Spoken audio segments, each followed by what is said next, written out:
Boa noite a todos. Que o Mestre Jesus possa nos inspirar na lição da noite, para que a gente saia daqui um pouco mais confortado nos nossos corações, dos problemas que a gente traz da alma, do dia a dia, da vida material e da vida espiritual também. Então hoje o tema é fortaleçamos. Então, para a gente se fortalecer, muitas vezes fala, como que eu vou me fortalecer na vida? Para as coisas, para a vida material e para as coisas espirituais que vivemos também. Vou começar a dar um exemplo, né, como nós vemos hoje em dia, como é que um fisiculturista fica daquele jeito? Tirando as bombas que eles tomam de outras coisas, né, as coisas ruins que eles usam também, mas tirando isso, como é que eles ficam fortes daquele jeito? Às vezes parece que o cara quando era jovem era magrelinho, fraquinho, né, e ficou daquele jeito. Né? Treino. Tirando as outras coisas, treino. Para treinar em um ano que se fica daquele jeito? Não. Tem que treinar 2, 3, 4, 5 anos. Então, ficar daquele jeito não é fácil. Para fazer um exercício com o braço, com as pernas, com as costas, tem que se colocar cada vez mais peso, mais repetições. Para quê? Para lesionar aquele músculo. E para dilacerar um pouquinho aquele músculo. Então, aquelas microdilacerações que fazem o músculo crescer depois. E precisa alimentar com proteína, com outras, né? Uma boa alimentação também. Mas faz lesionar. Quando vê, essas microlesões dói. Quem daqui já fez exercício, estava tempo sem fazer exercício, foi lá o primeiro dia todo empolgado, hoje eu vou fazer bastante, vou fazer 2 horas de esteira. Né? Eu vou levantar peso, vou fazer. Estou empolgado, vou 1 hora ou mais fazer. Aí faz, aguenta. Depois quando chega em casa, mais ou menos, está cansado. No outro dia, está tudo doendo, não consegue nem levantar da cama. Por quê? Lesionou a musculatura. Para ele exercitar, para ela crescer, para se tornar mais forte. Então, na vida material, muitas vezes a vida espiritual também é assim, né? Imita a vida material em algumas coisas. Para que a gente se fortaleça espiritualmente, o exercício que a gente tem que fazer é o treino com o Evangelho do Mestre Jesus. Todos os dias, toda hora. Se eu fizer de vez em quando, o cara que faz musculação de vez em quando fica forte? Não chega nesse nível. A gente vai se fortalecer. Ah, mas só tem tempo de uma vez por semana fazer evangelho online, de uma semana no centro. Tá bom, 1 hora em casa, 1 hora aqui, 2 horas por semana. Melhor que nada, mas é muito pouco. Ainda é muito pouco. Então, quando a gente começa a pensar, mas como conciliar essas coisas do nosso trabalho, nossa vida material e a nossa vida espiritual? Como conciliar as duas coisas? É difícil, às vezes tem muitas tarefas e para a vida espiritual sempre fica em segundo plano. Nosso tempo está todo ocupado, muitas vezes com os afazeres materiais. No Evangelho, eu tirei uma parte do Evangelho aqui, de Paulo, de Efésios, capítulo 6, versículo 10, que ele fala assim: sede fortalecidos no Senhor, que é do capítulo também, do Fonte Viva, item 111. Então, sede fortalecidos no Senhor. Então, é no Evangelho do Mestre Jesus que nós vamos nos fortalecer. Tem uma outra parte ainda, de Mateus, capítulo 5, versículo 16, que diz assim: assim brilhe também a vossa luz diante dos homens, para que vejam as vossas boas obras e glorifiquem a vosso Pai que está nos céus. Então, brilhar a nossa luz. Que luz? A luz das coisas boas que nós temos. Às vezes você é um bom profissional, um bom médico, um bom dentista, um bom psicólogo, um bom engenheiro. Então vai brilhar a sua luz, as pessoas vão te ver, você vai estar fazendo através do seu serviço um benefício para alguém. Muitas vezes a gente acha que o pouco que a gente faz no serviço não muda nada. O serviço que eu faço é insignificante.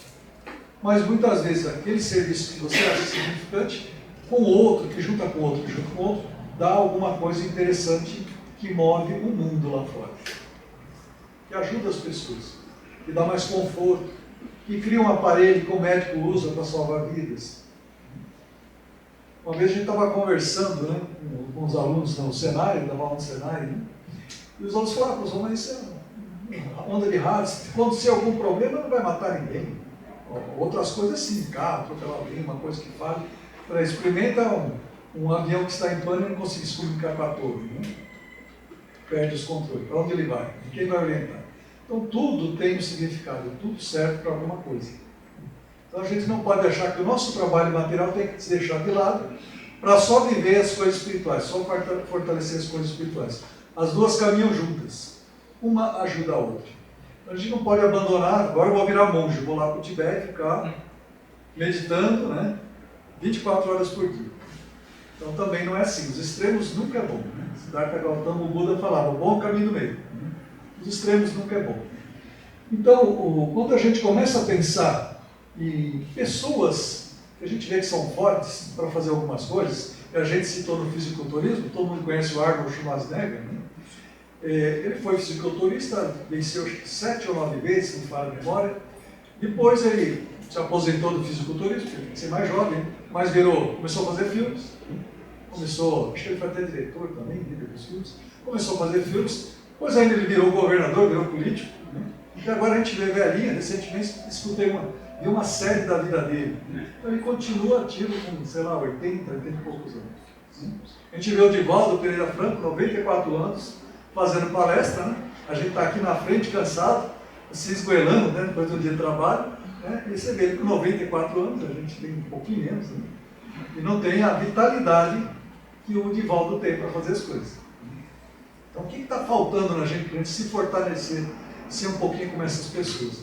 E tem um outro exemplo que eu achei interessante para a gente trazer aqui, que quando eu ouvi falar a primeira vez, foi através de uma colega médica, né, que ela é de uma linha de espiritualista chamada Fraternidade Branca. Então eles falavam muito de São Germain, isso muitos anos atrás, nem falavam de São Germain. Deve ser algum espírito que eles adoram. Né? Aí eu fui pesquisar, né, fui dar uma lida.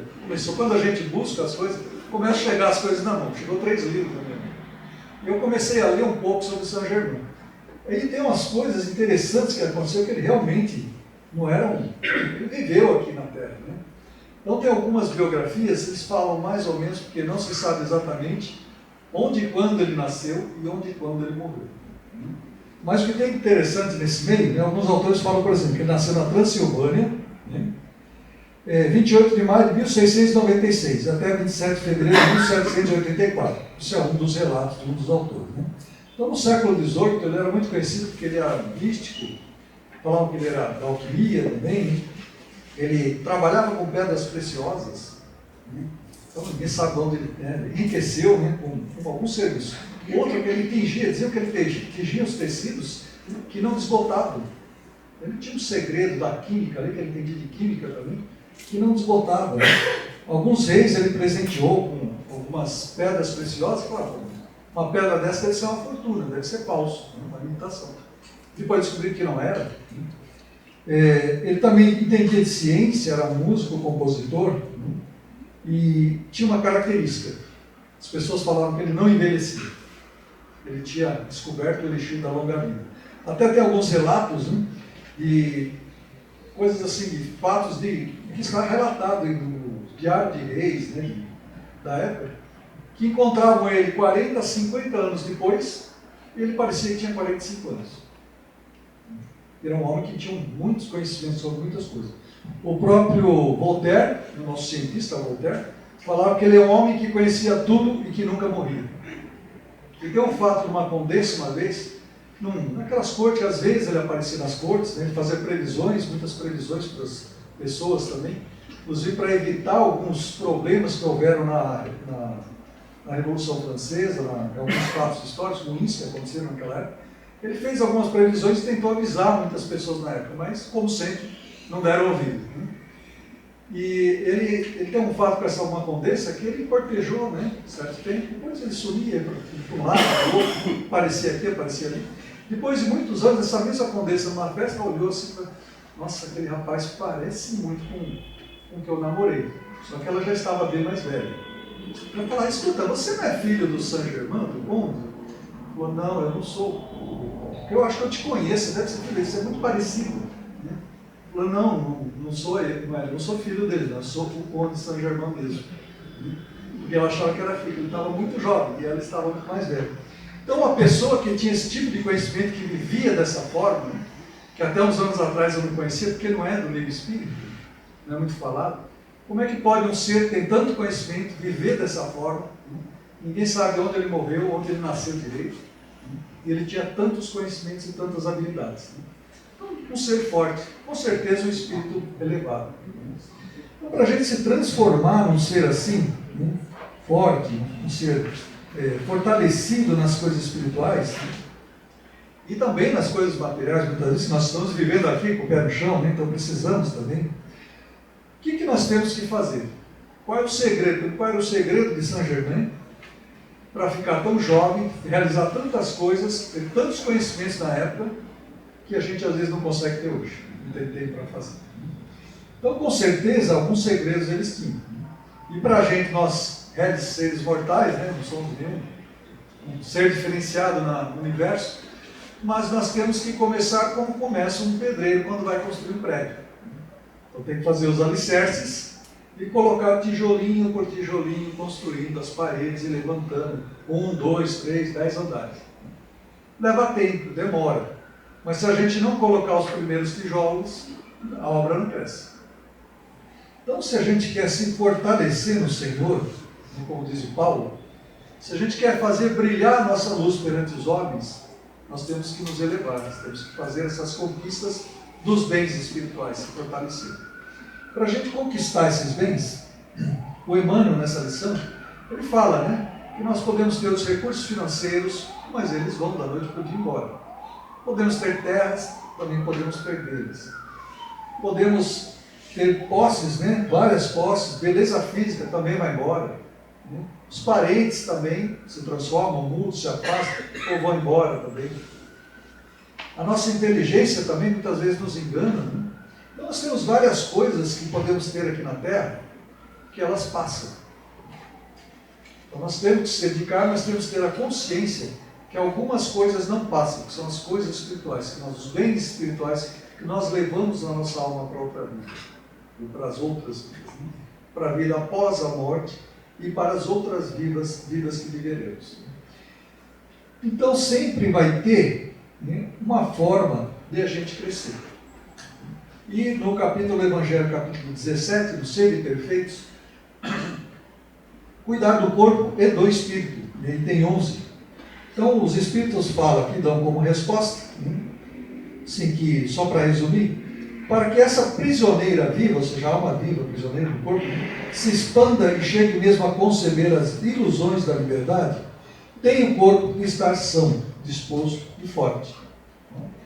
Então, por isso que a gente citou o Conde Saint Germain, as pessoas ficaram assustadas, né?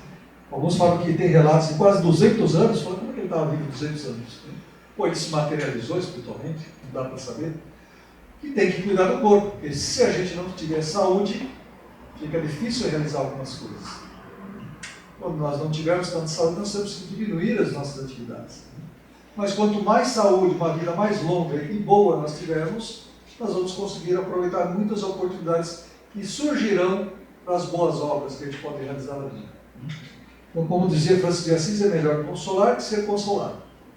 É melhor ajudar, por precisar de ajuda muitas vezes. Né? Mas será que nós estamos fazendo a nossa parte até aí? Cuidando do nosso corpo, para a gente correr atrás dos bens espirituais também?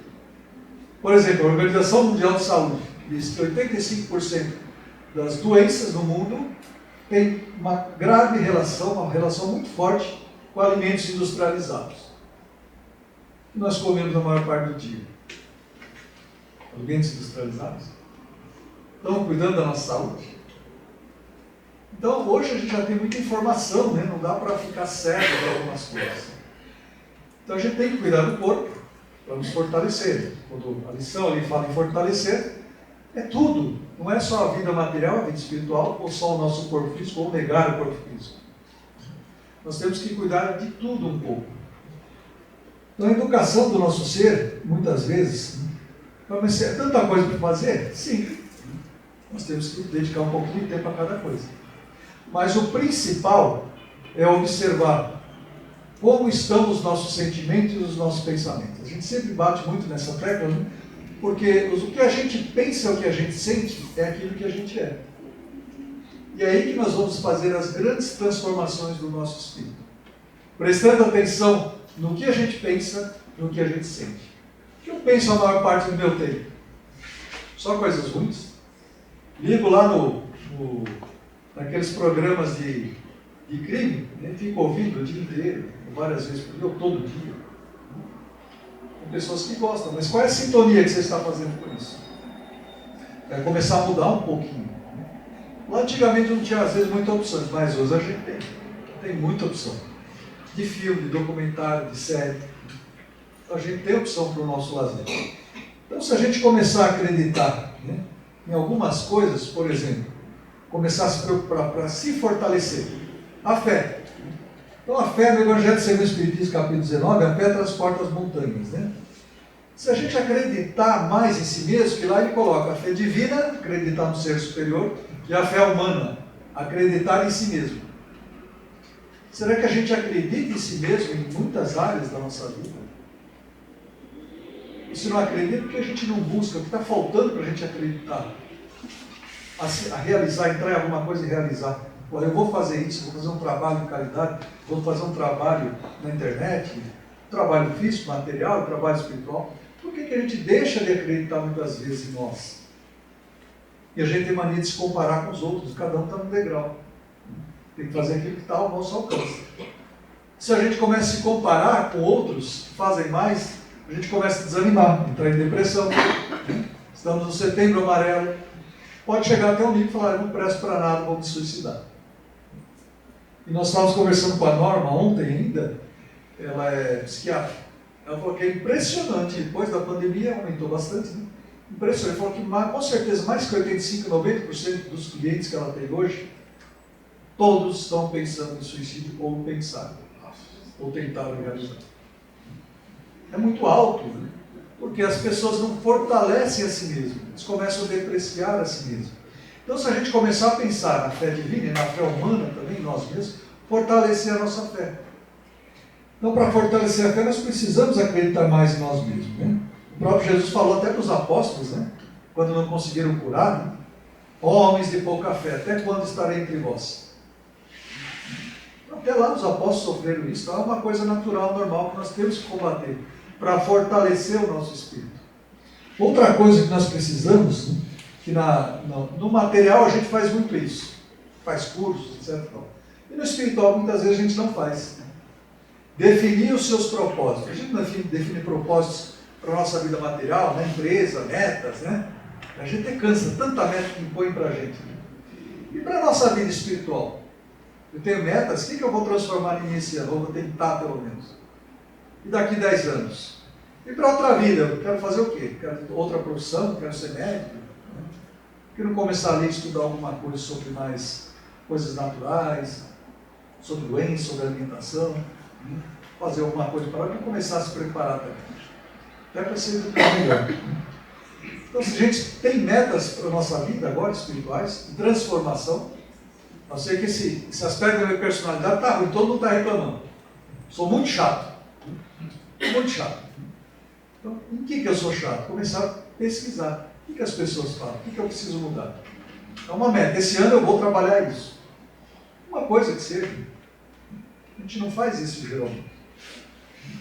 Então, aos poucos, né? Como a gente falou, construir prédio é tijolo por tijolo. A gente não vai ficar forte da noite para o dia. Nem na vida física é assim, né? Outra coisa, as autossugestões que nós nos damos todo dia. Procurar pensar naquilo que nós falamos na nossa cabeça, as nossas autossugestões.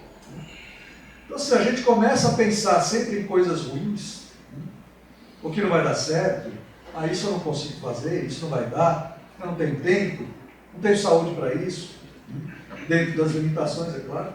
Mas se a gente começar a sempre se dar autossugestões assim, e aí o que vai acontecer? Vai vir aqueles do outro lado, legal, ele está dando abertura para a gente. E aí eles vão começar também, está sintonizado com a gente. Por isso que a gente brinca assim, depois que entra num processo de obsessão, a gente quer afastar eles, que falta de caridade, eles são igual a nós, quer ficar pertinho da gente. Né? A gente sempre brinca assim. Então, por que vai afastar? Né? Aí vai no centro e não consegue, porque você continua pensando, se dando autossugestões do mesmo jeito que eles fazem. Então, procurar prestar atenção no que você está pensando no dia a dia, o que você está se sugerindo todo dia. Outra coisa para se fortalecer, conhecimento. Infelizmente, nós no Brasil, e nós espíritos estamos incluídos nisso, nós não temos o hábito de ler, de estudar. A maioria de nós não lê, não estuda. Então nós precisamos ter, ou começar a ter o hábito de ler. Nem que seja meia hora por dia. Não precisa ser evangélico, quem gosta de romance pode ler um pouco de romance, um pouco de livros mais técnicos, uma série do André Luiz, as obras básicas. Tem gente que é espírita há 10 anos e nunca leu todas as obras básicas. A gente tem que procurar ler. Quando a gente lê, a gente começa a se fortalecer. Sem conhecimento não dá para ter essa estrutura que a gente começa a ver nesses grandes homens. Como é que eles faziam isso? Como é que conseguiam fazer tudo isso? Onde eles tiravam tanta energia? E a gente começa a ver que com conhecimento a gente começa a sintonizar com as coisas do Criador, se fortalecer no Senhor. Deus é o universo que está ao nosso redor. Quando a gente começa a entrar em sintonia, aprender a respeitar as coisas ao nosso redor, os animais, a natureza, as plantas, os rios, os lagos, que hoje nós seres humanos no geral não estamos. Quando a gente começa a sintonizar com a natureza, a gente começa a sintonizar com as energias desses reinos da natureza. E a gente se alimenta dessa energia, não é só o alimento material, se alimenta dessa energia. A gente não vem aqui tomar um passe, faz um shiatsu, uma acupuntura, né? Uma mocha na acupuntura que dá, levanta as energias. Então, se a gente não faz isso energeticamente porque está cansado, por que a gente não pode fazer isso diretamente com a natureza? Os chineses, eles têm o chamado Qigong. Então, o Qigong são exercícios que eles manipulam energias para energizar o próprio corpo. Eles não são espíritos, não dão passe. Mas na cultura deles, milenar, eles têm isso. A acupuntura trabalha com as energias do nosso corpo. Por que a gente não aprende a sintonizar com o universo, com as energias da natureza? A gente nem sintoniza, a gente vai lá, fica no meio do mato um pouquinho, revigora, a gente volta revigorado. Isso sem sintonizar direito, só de lá e ficar. Então, o que dirá se a gente estudar e aprender como entrar mentalmente em contato com esses reinos da natureza, agradecendo pelo lago que tem ali, pelo rio, pela floresta ao nosso redor, na cachoeira que a gente está. Se a gente começar a sintonizar com a natureza, a gente começa a se sentir melhor, começa a nos fortalecer. A gente vai começar a entender porque esses grandes homens tinham tanta energia. De onde que eles tiram tanta energia? Eles não comem mais que eu, comem as mesmas coisas. Então, onde está a diferença? Está aqui na cabeça e no coração também. Mas também está com as energias que estão ao nosso redor. O que a gente está sintonizando? O que a gente está atraindo? E o Einstein, né, falava muito isso. Que muitas vezes a imaginação, mas eu estou só imaginando isso, estou lembrando, eu estou aqui em São Paulo. Né? Mas o Einstein falava que a imaginação é até maior e mais importante que o conhecimento. Que a gente trabalha as coisas aqui. E a gente sabe pela doutrina espírita, aquilo que a gente pensa, nós formamos pensamentos, formas, e sintonizamos com as coisas que nós queremos. Tanto com os espíritos, como com as coisas da natureza que estão ao nosso redor. Então, para a gente se fortalecer e levar aquilo que Jesus, levar ao pé da letra aquilo que Jesus falava, eu vim para que vocês tenham vida em abundância, é esse fortalecimento que a gente vai fazer. Dói às vezes os problemas da vida, também é um modo, é difícil se fortalecer, sim, dói. É necessário, ainda é necessário nesse planeta. Mas a gente precisa angariar forças de outras formas também, para que a gente possa crescer. Né? O próprio Paulo de Tarso, quando ele se transformou, olha a obra que ele fez. Ele trabalhou, pregou para tudo quanto é canto na época de Jesus. A obra de Jesus está perfeita? Até hoje não. Então a gente tem que se preocupar com o que a gente faz, né? Não com a perfeição e não com o retorno. Paulo de Tarso deve estar decepcionado até hoje, porque ele pregou tudo quanto é canto e está difícil a gente entender a lição do Evangelho. Então, para a gente finalizar, quando a gente colocou lá no começo, um prédio, construir um prédio, pensar que engenheiro, que pedreiro que nós somos hoje, qual é o primeiro tijolo que eu estou colocando na minha obra de fortalecimento? O que eu estou fazendo? Qual é o tijolo que eu escolhi essa semana, esse ano, para transformar espiritualmente, transformar dentro de mim alguma coisa para melhor, para me fortalecer, para me transformar. Aquela reforma íntima que ele sempre fala, né? Então, se a gente está escolhendo alguma coisa que é o objetivo, a gente está no caminho, é o primeiro tijolinho. Daqui a um tempo eu consegui melhorar, vou um segundo tijolinho. Então é aos poucos, não é da noite para o dia. Por isso que temos diversas encarnações, quantas forem necessárias para a gente crescer. Mas a gente precisa começar a colocar o primeiro tijolo, para começar a fortalecer, construir esse prédio dentro de nós. Né? E aí eu queria terminar com uma frase que eu já falei aqui uma vez, muito tempo atrás, mas eu acho interessante, parece que é de autor desconhecido, né? Pelo que eu me lembro, é autor desconhecido, que fala assim, né? Que a gente pensa em crescer, ter sucesso material, a gente quer, mas sucesso espiritual, né? A gente esquece de colocar nossos objetivos também, o que vamos fazer. E serve para ambos, né? Que diz assim: se você pensa que foi derrotado, foi derrotado. Se você gosta de ganhar, mas pensa que não pode, é quase certo não poder. Se você pensa que perderá, está perdido. Pois fora do mundo achamos que o sucesso começa com a vontade do sujeito. Tudo está no estado de espírito. É preciso que pense em altos termos para se elevar. É preciso que esteja seguro de si mesmo antes de poder ganhar um prêmio. As batalhas da vida não são sempre do homem mais forte ou mais veloz, que tem mais dinheiro, mais saúde, etc. Mais cedo ou tarde, o homem que vence é um homem que acredita que pode vencer. Então estamos voltando a falar daquela fé humana. Que a gente possa aprender com o Mestre Jesus, apesar de todas as nossas imperfeições, e como fala a irmã Dufo, aprender a conviver com as nossas sombras e reconhecer as coisas boas que temos, né? E trabalhar para melhorar, para conseguir entender aquilo que Jesus falava, que nós fomos criados para ser felizes. Que assim seja.